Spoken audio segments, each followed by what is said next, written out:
কি হয়েছে, ঘটনাটা কি হয়েছে? ঘটনা হয়েছিল আজকের আমরা বাড়িতে কেউ ছিলাম না, মেয়ে একা ছিল।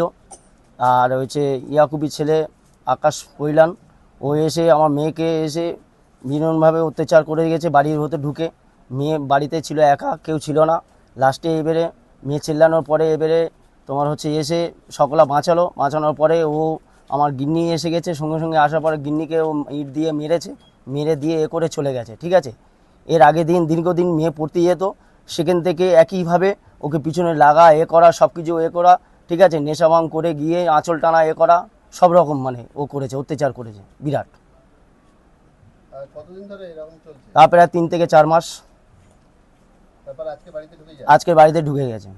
মেয়ের বয়স কত? মেয়ের বয়স 17+।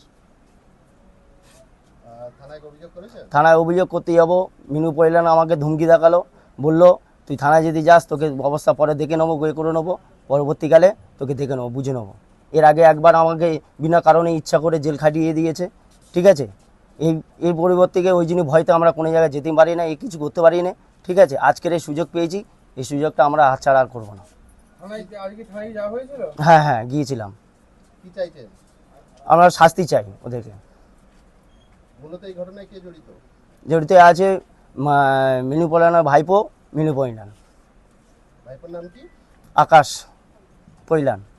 আচ্ছা, মিনু পাইলেন কি এখানে কোনো মিনু পৈলান এখানকার মধ্যে সদস্য বলে ওই জন্য কেউ কিছু বলতে পারছে না, ওর ওপর কেউ মুখ খুলতে পারছে না, মুখ তুলতে পারছে না।